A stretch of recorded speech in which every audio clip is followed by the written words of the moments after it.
찬송가 440장.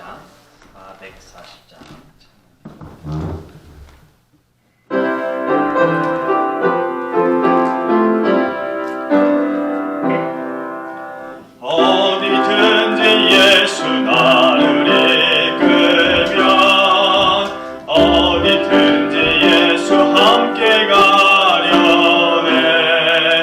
예수 함께 아니 가면 날 없고, 예수님과 동행하는 법 없네. 어디를 가든지 겁낼 것 없네. 어디든지 예수 함께 가려네.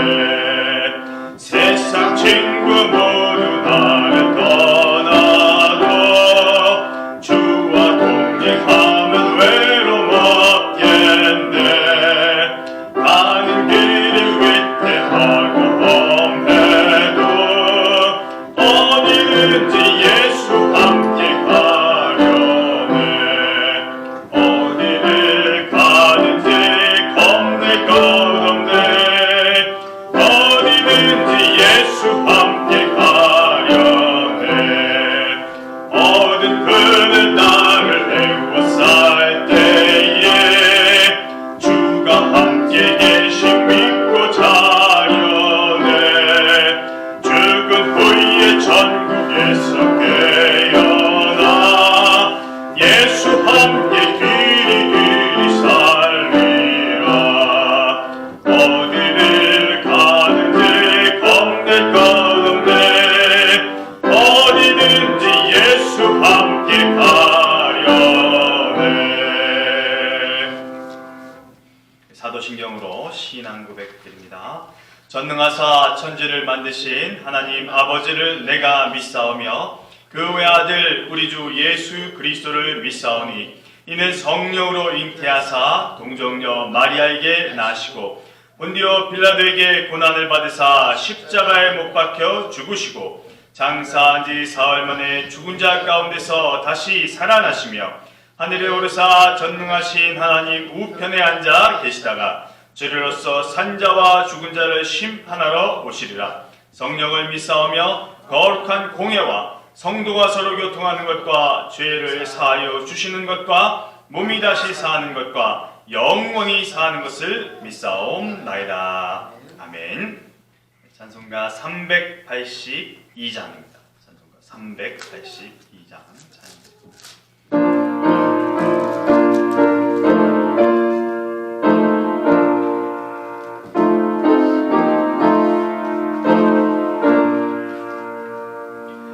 너 근심 걱정 말아라. 주 너를 지키리. 주 날개 밑에 거라.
384장 384장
신약성경 마가복음 1장 40절로 45절까지의 말씀입니다. 신약성경 마가복음 1장 40절로 45절까지의 말씀, 신약성경 54면이나 55면쯤 되겠습니다.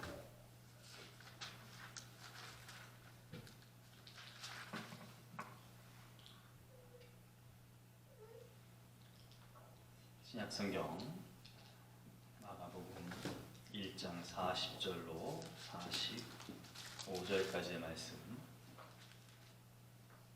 함께합니다. 한 나병 환자가 예수께 와서 꿇어 엎드려 간구하여 이르되 원하시면 저를 깨끗하게 하실 수 있나이다. 예수께서 불쌍히 여기사 손을 들어 그에게 대시며 이르시되 내가 원하노니 깨끗함을 받으라 하시니 곧 나병이 그 사람에게서 떠나가고 깨끗하여 진지라. 곧 보내시며 엄히 경고하사 이르시되 삼가 아무에게 아무 말도 하지 말고 가서 내 몸을 제사장에게 보이고 내가 깨끗하게 되었으니 모세가 명한 것을 드려 그들에게 입증하라 하셨더라.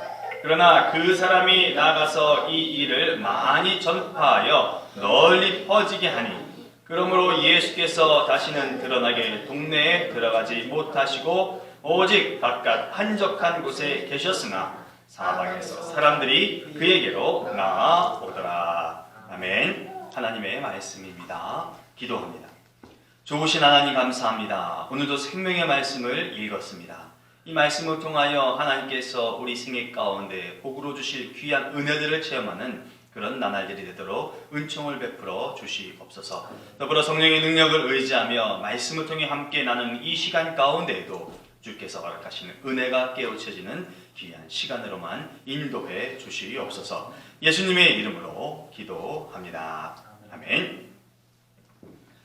예수님께서 복음을 증거하신 후 1장 중간 이제 예수님께서 공생애를 시작하셨다고 기록이 되어서 있는데요. 중후반에서 가장 두드러지게 나타난 사역은 치유입니다. 그래서 귀신이 떠나고 또 사람들이 갖고 있던 육체의 질고들로부터 자유함, 또 치유, 회복을 얻는 그런 기록들이 나타납니다. 가버나움 회당에서 귀신 들린 자가 치유받고요. 27절 말씀 보면 귀신들을 쫓아내시고 또 31절 말씀 보면 베드로의 장모를 열병으로부터 낫게 하십니다. 그래서 예수님께서 한 사람 한 사람을 치유하셨는데 이 한 사람 한 사람을 치유한 일로 인해서 모든 병자들, 귀신 들린 자들이 예수님께로 몰려왔다라고 마가복음 32절을 통해서 기록을 합니다. 개인에게 일어난 기적으로 인해서 수많은 사람들이 예수님께 다가오는 그런 일이 지금 일어나게 된 것이죠. 예수님께서 복음을 선언하시고 복음을 증거하시는 이후에요. 어떤 특정 지역, 한 지역 아니면 한정된 공간에 머물러 계시지 않았습니다. 아직은 마가복음 1장이어서 기록된 곳에 특정 지역이 나오기는 하죠. 가버나움. 혹시 가버나움에만 계신 것 아닐까 하는 이런 생각이 들 정도로 그곳에만 지금 머물러 계셔요. 하지만 그 내면 가버나움 안에서 예수님께서 어떻게 움직이심을 가졌느냐라고 하는 그 동선을 찾아보면 예수님께서 가버나움이라는 그 특정 지역에 머물러 계시지 않았다는 것을 알 수가 있습니다. 회당에 가셨어요. 21절 말씀을 보니까요. 그리고 29절 말씀을 보니까 시몬과 안드레의 집에 가셨습니다. 가버나움이라는 곳에 가셔서 여러 사람들을 회당에서 만나시고 한 개인의 집에 가셔서 또 사람들을 치유하시는 일들을 경험하셨다는 것이죠. 더 나아가 마가복음 1장 38절에는요. 제자들에게 그렇게 말씀하세요. 우리가 다른 가까운 마을들로 가자. 거기서도 전도하리니. 이 예수님께서 직접 하신 말씀을 비추어 보면 예수님께서는 멈춤이 없는 움직이시는 그런 모습을 보여주셨다라고 하는 것을 알 수 있습니다. 저와 여러분 우리들의 일상에서 이런 움직임 이런 것들이 있는지요? 우리가 새로운 곳으로의 여정이 되면 제일 먼저 우리에게 오는 영향은 무엇일까요? 내가 어떤 새로운 곳에 가게 되면 제일 먼저 오는 나에게 오는 그런 마음이랄까요? 어떤 영향은 무엇일까요? 새로운 곳에 간다는 게 여행이라고 생각한다면 기분이 막 너무 좋을 것 같아요. 기대감이 있을 것이고 흥분이 되어질 것 같습니다. 하지만 여행이라 해도 한편으로 집 떠나면 고생이다 이런 말이 있듯이 불편이라는 건요. 불편이라는 게 우리 가운데 어떤 모양으로도 찾아와서 영향을 받게 되는 듯합니다. 익숙하지 않은 것 때문에 오는 불편함이 있을 수 있겠죠. 기대에 못 미치는 것 때문에 그 여행이 좀 불편하게 느껴지는 것도 있을 수 있을 것이에요. 만약 내가 원하는 것이 있었는데 그 원하던 것을 취하지 못하면 거기에서 오는 또 불편함도 있을 것입니다. 여하튼 여러 가지 형태의 것들이 나에게 다가오는데 불편이라는 것으로 예상되고 말을 할 수 있는 그것들을 겪게 된다라고 하는 것이죠. 그러면서도 그 새로운 곳을 접해 나가는 그런 모습이 우리 가운데 있습니다. 예수님께서 지금 가버나움 가셨는데요. 그리고 또 다른 마을로 가자라고 말씀하셨는데요. 예수님께서 이 가버나움이나 또 다른 지역에서 사역을 하시기 위해서 이미 이전부터 답사를 다니셨던 것은 아닙니다. 예수님께서 가버나움에 오셨고 또 다른 새로운 마을로 가자라고 하셨어요. 지나보지 아니하셨던, 경험해보지 아니하셨던 전혀 새로운 곳을 지금 찾아다니고 계십니다. 복음 때문에 가야만 하고 복음을 이루기 위해서 가게 되는 곳입니다. 그러니 한편으로 생각해 보면 거기에도 불편이 있을 수 있다는 거죠. 예수님께서 사역을 위하여 전도라고 불리우는 복음을 증거하기 위하여 항상 움직이시고 이곳저곳을 다니셨다면 오늘 사는 우리의 움직임은 예수님처럼 그렇게 하지는 못하지만 예수님도 겪으실 것 같은 그 불편, 그리고 우리도 오늘을 살아가면서 어떤 모양으로 겪는 그 불편을 넘어서는 행동으로 드러날 수 있어야 하는 것 아닐까 생각을 해봅니다. 내가 신앙인으로서 오늘을 살아낸다면 나에게 닥치는 그 불편을 넘어설 수 있어야 하겠다는 말이죠.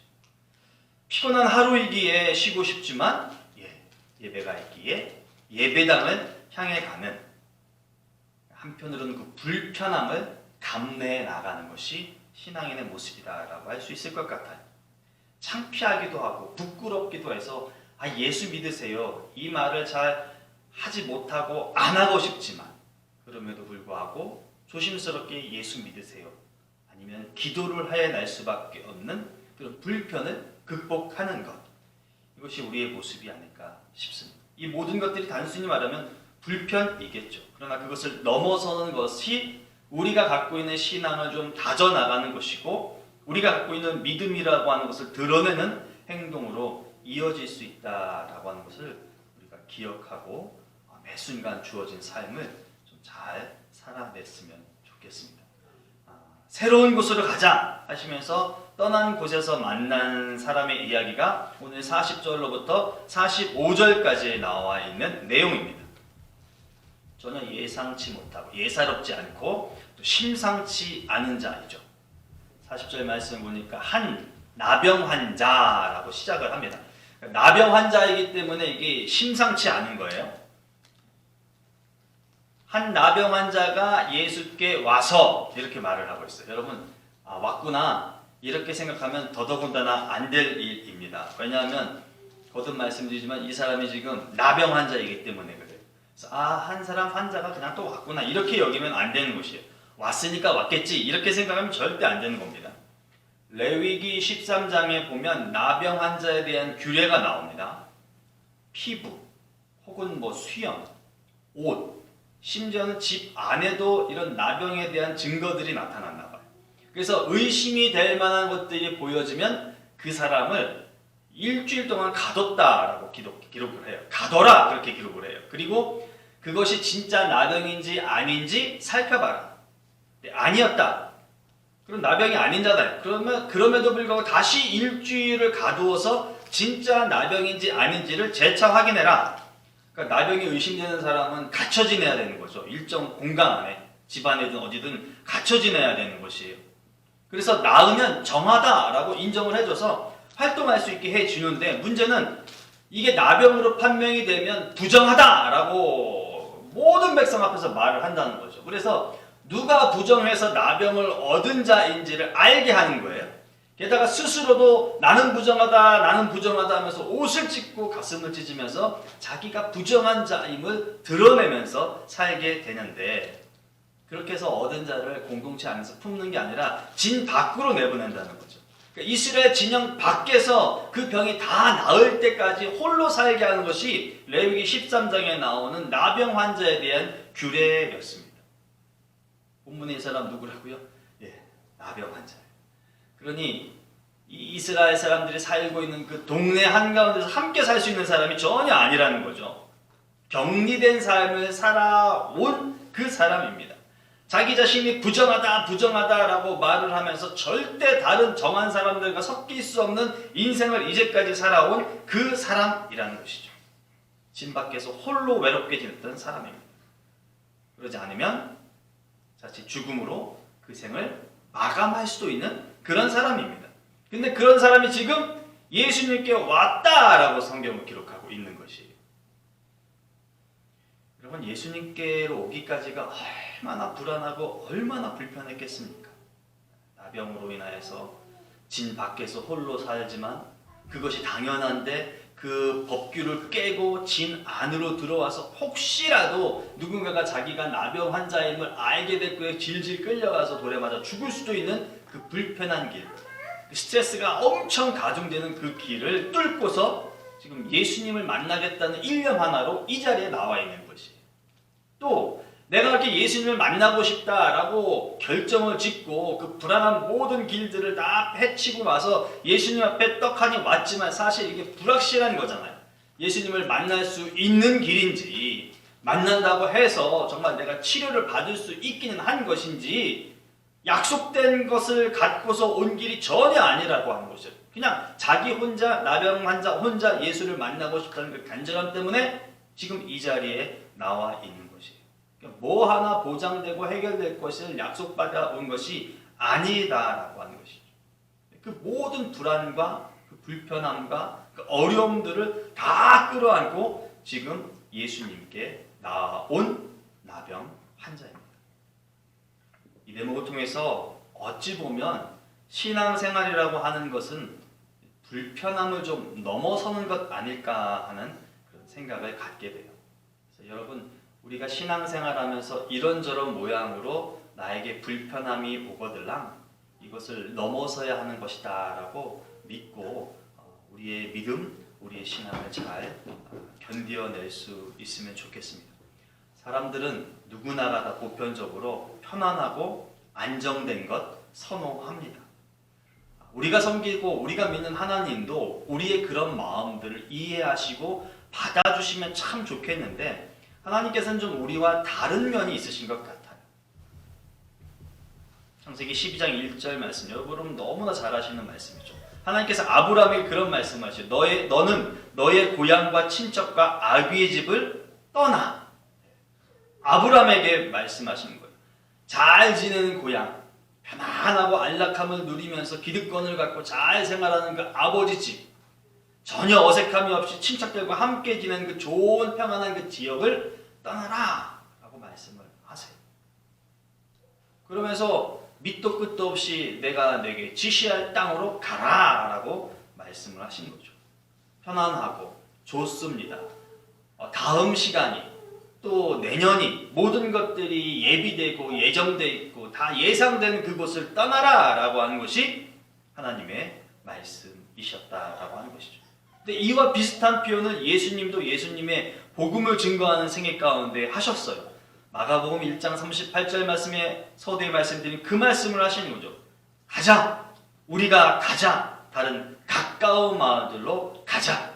가버나움에서 왕성하게 예수의 능력이 드러나서 사람들이 막 몰려들어서 예수님을 찬양하고 높이는데도 거기를 뒤로 하고 다른 곳으로 가자라고 말씀을 하셨다라고 하는 거죠.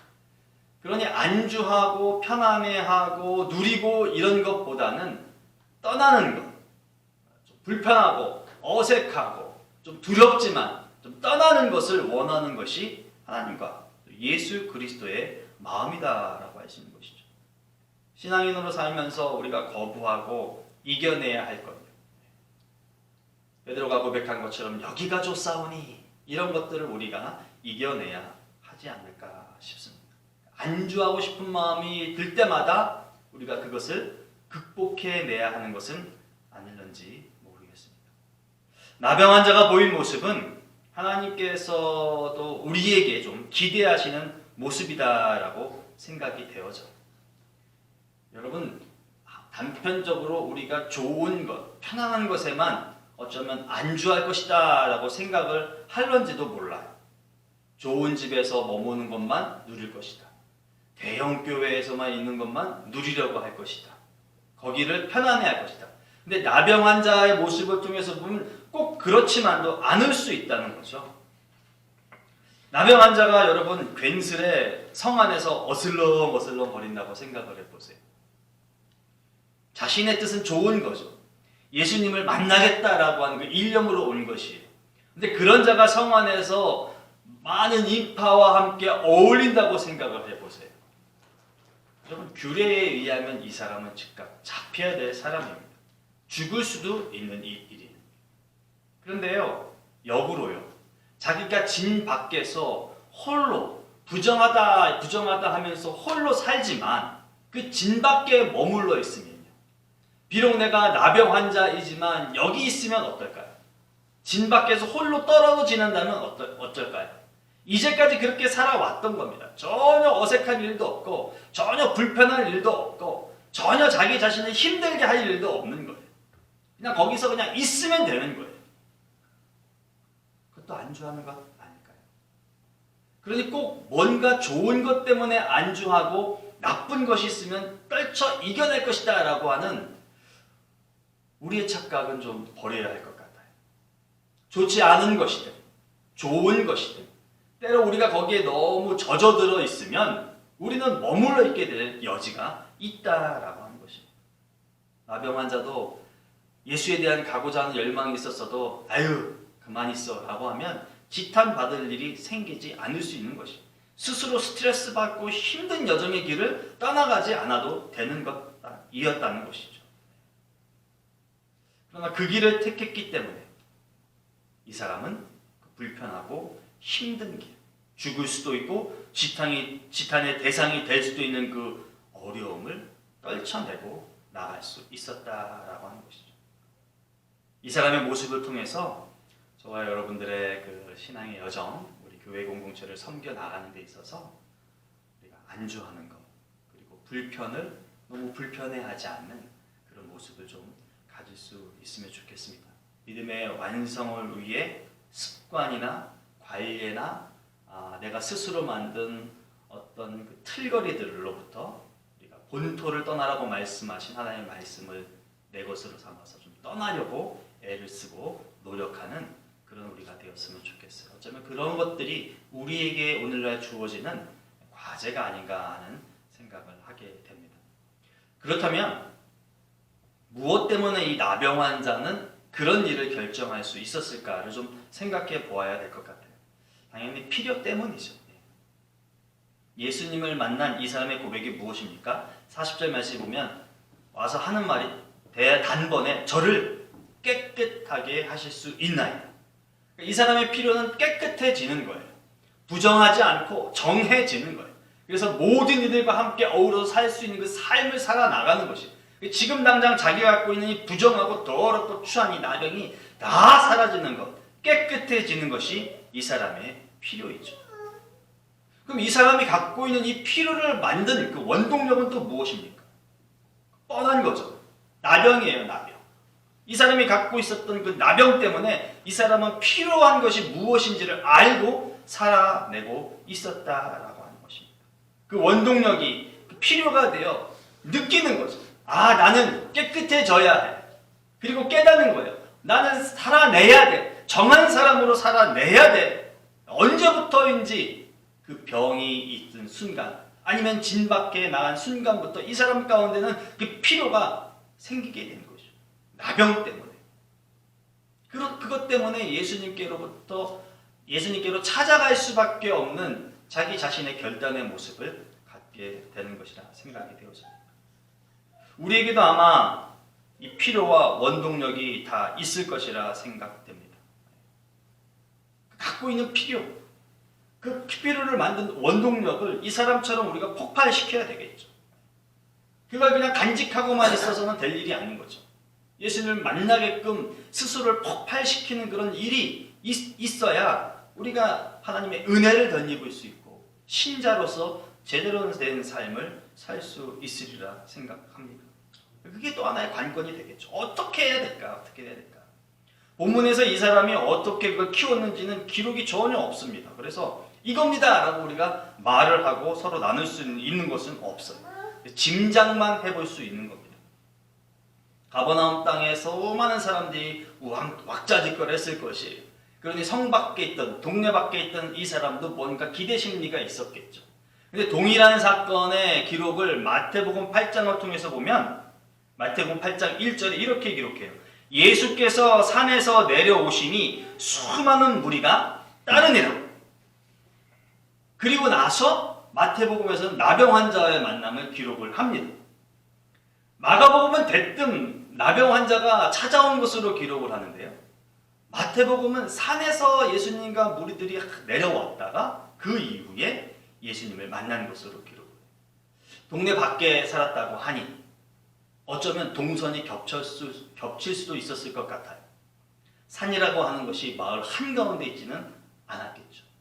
그리고 진 밖에서 사람들이 왁자지껄하는 소리를 진 밖에 살던 이 사람은 자연스럽게 접할 수 있었을 것이에요.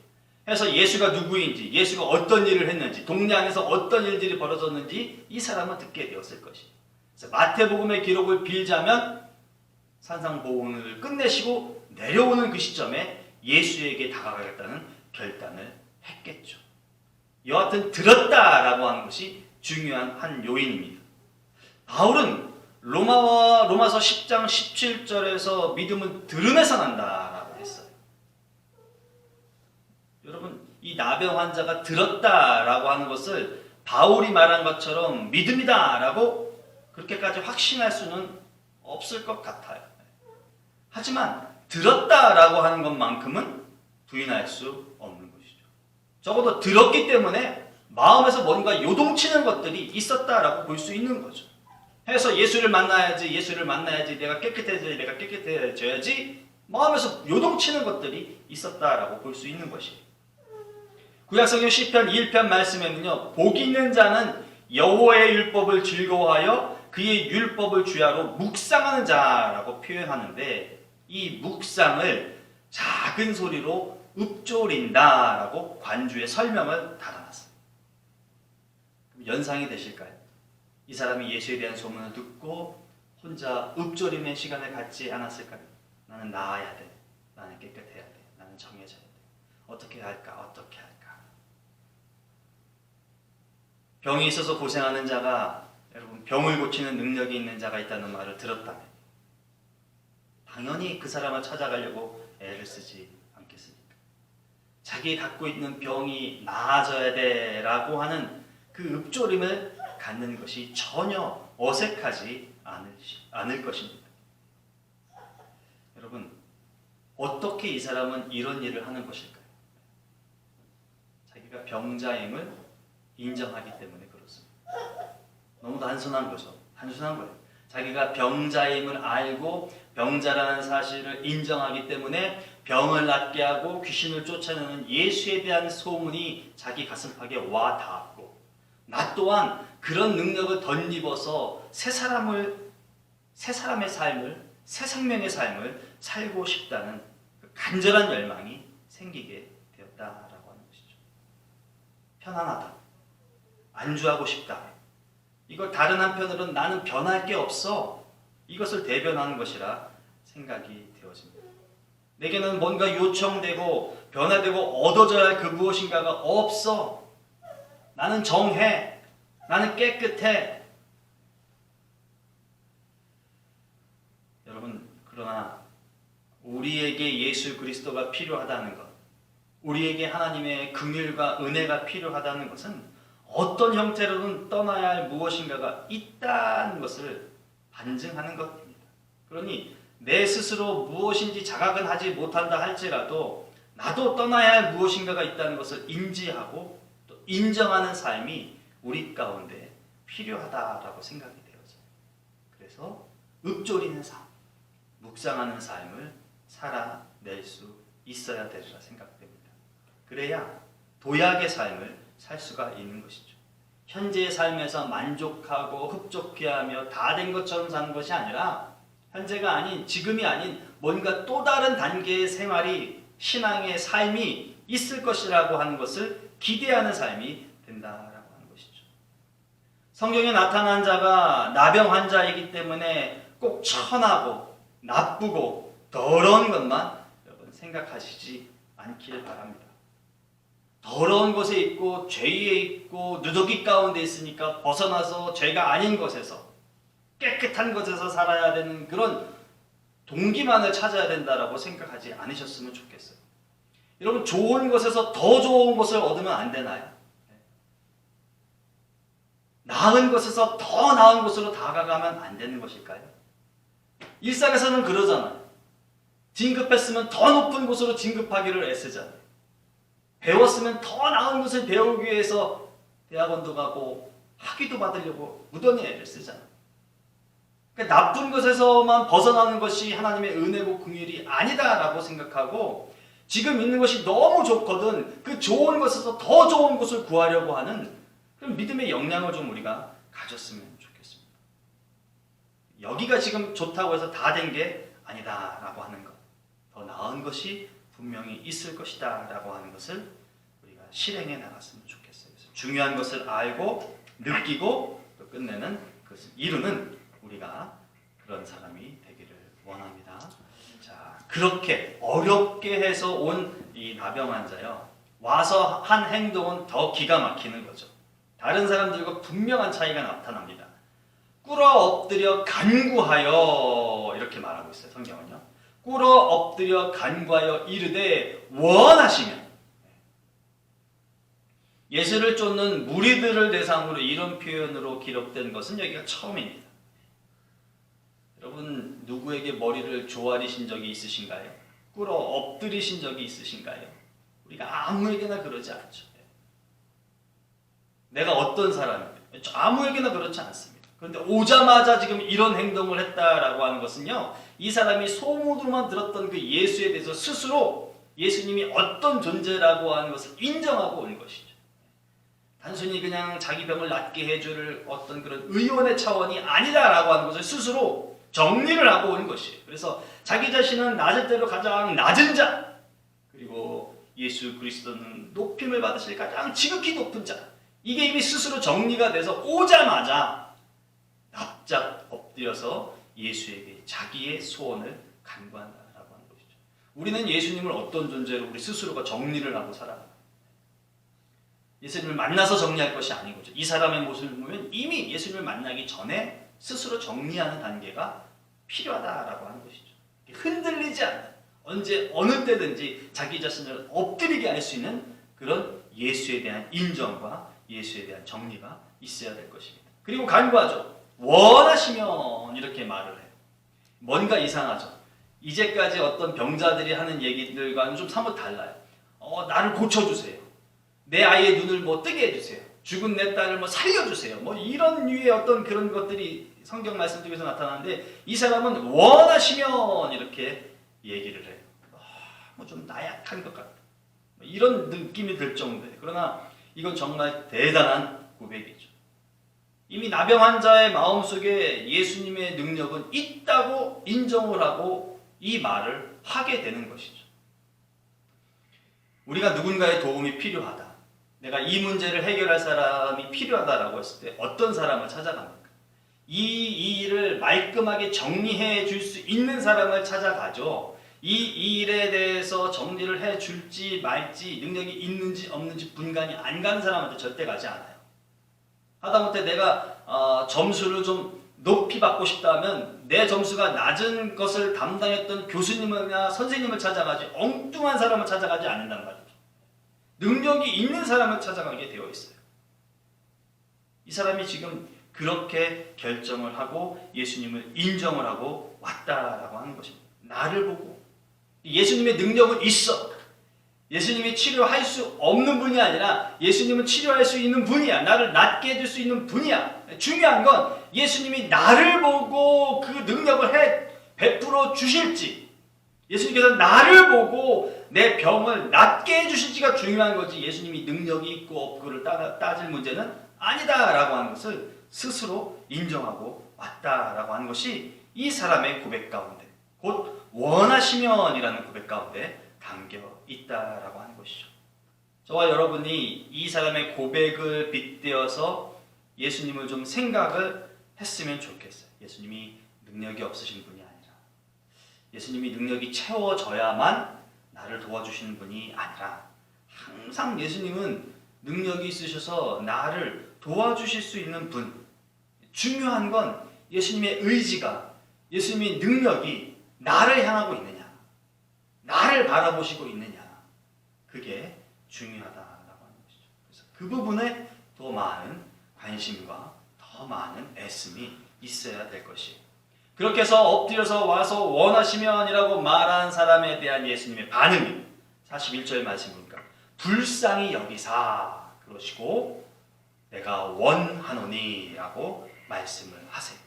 긍휼의 마음, 사랑의 마음, 뭐든지 이 구절을 뭐 그렇게 볼 수 있겠습니다. 그런데 그 마음이 예수님 안에 가득 차 있다라고 하는 것이. 그래서 예수님이 그것으로 인해서 나병 환자를 치유해 주셨다라고 하는 것이죠. 어쩌면 치유의 사건의 뿌리는 불쌍히 여기는 것, 원하는 것에서부터 시작되는 것일런지도 모르겠습니다. 더욱이 여기에 불쌍히 여긴다는 것의 의미의 구약에서 사용된 그 원문은 헤세드, 히브리어 헤세드라는 단어인데요. 여기에는 중요한 의미 중에 하나가 어머니의 자궁이라는 뜻이 있어요. 어머니의 사랑이 얼마나 신비한지 우리가 알죠. 어찌 보면 좀 복잡, 미묘하다라고까지 말을 할 수 있을 것 같은데, 그러나 아비의 사랑보다 더 큰 것을 어머니의 사랑이다라고 얘기하죠. 서로 죽고 못 살 것 같은 연인이 서로에 대해서 생각하는 것보다 더 고귀한 사랑이, 더 위대한 사랑이, 더 감격적인 사랑이 어머니의 사랑이다라고 말하는 것에는 이견이 없을 것입니다. 그 사랑이 이 나병 환자를 치유했다라고 하는 것입니다.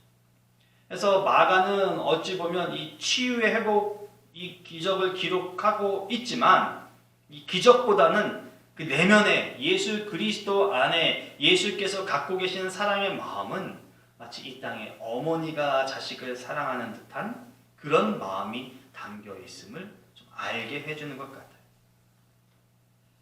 그런 예수님임을 우리가 알고 우리 또한 항상 예수님께 구하는 삶을 좀 살아나갔으면 좋겠습니다. 예수님이 치유하시고 예수님이 회복하면 다 끝나는 것인데 사실 회당에서도 그랬고 시몬과 안드레 장모의 병도 그랬고 낫게 해주시고는 당신과 함께 이렇게 생활하는 모습인데 여기서는 좀 다르게 나타나죠. 44절 말씀요. 아무에게도 아무 말도 하지 말아라. 가서 제사장에게 내 몸을 보이고 내가 깨끗하게 된 것에 대하여 모세가 명령한 것을 바쳐서 사람들에게 증거 삼도록 하여라. 이렇게 말씀을 해주세요. 예수님께서 나병 환자 개인의 회복의 삶, 곧 나병 환자만을 보시지 않았다는 것이 그 개인이 속해 있는 공동체를 생각하신 거예요. 그 개인이 속해 있는 사회를 바라보신 것이. 그러니 예수님과 그 사람과의 단순한 만남과 회복만이 이 사람을 온전히 살리는 것이 아니라 예수님은 떠나가셔도 이 땅에서 존재하고 살아가야 할 이 사람의 터전, 그 공동체 안에서의 이 사람의 위치, 이것이 회복되어야 이 사람은 살 수 있는 것이잖아. 그러니 명한 규례대로 명한 예물을 드리고 내 스스로가 정함을 받았다라고 하는 것을 보여주어라라고 해서 일상으로 복귀하고 공동체 안으로 복귀하고 온전한 삶으로 복귀하게끔 예수님께서 과정을 만들어 주셨다라고 하는 부분. 우리도 마찬가지인 것 같아요. 우리가 어떤 회복을 얻을 때 그냥 나 하나만으로서 만족하는 것이 아니라 우리가 속한 공동체에서 다시금 삶을 나눌 수 있고 내가 속한 어떤 사회 관계 안에서도 내가 온전한 삶을 이룰 수 있게끔 하나님께서 인도하시게끔 해주신 것 같아요. 그래서 율법의 가치, 당대에 존재하고 있는 그 율법의 가치를 완전히 무시하고 그런 것 안 해도 돼! 이렇게 치부하시는 것이 아니라 사회의 편만에 있는 그 율법의 가치도 인정해 주시면서 이 사람이 제대로 살아갈 수 있는 그 단계를 이루게 하시는 거죠. 그래서 그 단계를 거쳐서 모든 이들이 인정하는 그 과정을 통해서 온전히 사회 속으로 복귀할 수 있게끔 만들어 주셨다라고 하는 것이에요. 그런데 이 사람이 예수님의 명령을 잘 지키는데 반하게 하는 게 하나가 있었죠. 조용히 지내라고 하는데 이 사람이 그러질 않았어요.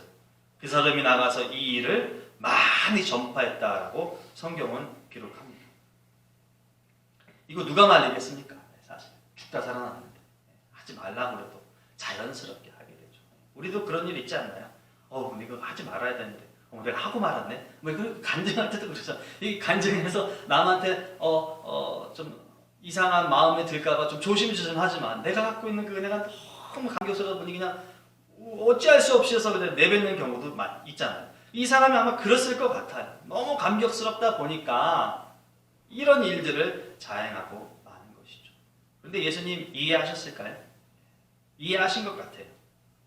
45절과 45절 중반을 보면요. 예수님께서 그런 소문이 있다고 해서 에이 몹쓸 녀석이라고 하지 않고 예수님 스스로가 드러나게 다니지 아니하셨다라고 말해요. 그리고 사람들이 너무 예수님께 몰려드니까 바깥 한적한 곳으로 다니셨다라고 말해요. 그러니 이 사람이 한 것이 예수님의 말씀을 어긴 것이지만 그것을 탓하고 그것을 정죄하지는 않으셨다라고 하는 것을 볼 수 있죠. 우리가 좀 스스로 조심할 필요는 있어요.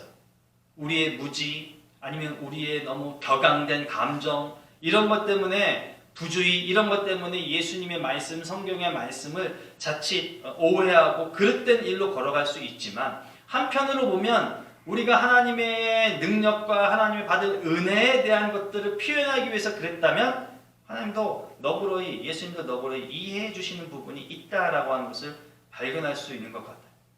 하지만 우리 스스로 좀 조심할 필요는 있는 거죠. 하지 말라고 하는 것에 대해서는 하지 않을 수 있는 결단과 용기도 우리 가운데 있어야 된다라고 하는 것을 알 수 있는 대목이에요. 사람을 살리신 예수님이십니다. 예수님이 아니셨다면 할 수 없는 일들이 마가복음의 기록에 나타나는 것이죠. 그러나 적어도 사람으로서 할 수 있는 일이 있다는 것 또한 저자 마가는 기록을 하고 있어요. 신앙생활이 모두 다 주의 능력과 성령의 역사만으로 이루어지지 않는 부분이 있다는 것을 보여주는 것이죠. 우리의 노력과 우리의 애씀이 거기에 결합될 수 있어야 되는 것 또한 알려주는 대목이에요. 나병 환자예요. 나병 환자. 그런 사람임에도 불구하고 예수를 만나겠다고 모든 길을 거쳐서 예수께 와서 종국의 광명을 얻은 것이죠. 신앙생활 내가 결단하고 내가 조심해야 할 것입니다. 그리고 내가 걸어가야 할 그 걸음, 그 과정을 통해 그 정도를 얻는 것이 중요하리라 믿습니다. 나에게를 통해 예수님의 능력이 나타나지만 나도 그 길에 함께 할 수 있는 우리 모두가 될 수 있기를 주님의 이름으로 축복합니다. 기도합니다. 좋으신 하나님 감사합니다. 생명의 말씀을 통하여서 우리에게 도전이 되는 말씀을 허락해 주셨습니다. 하나님, 우리가 하나님을 잘 믿어서 이 편한 것에만 익숙해지지 않도록 하여 주시고 좋은 것에서는 더 나은 것을 향하여서 진일보할 수 있는 우리가 되도록 도와주시고 또 이 나병 환자와 같이 처참한 상황이 있다면 그것을 극복해내려고 하는 애씀도 우리 가운데 있도록 도와주시어서 종국에는 예수 그리스도를 만난 은혜를, 광명을, 그 기쁨을 누리는 우리가 되어지도록 도와주시옵소서. 예수님의 이름으로 기도합니다.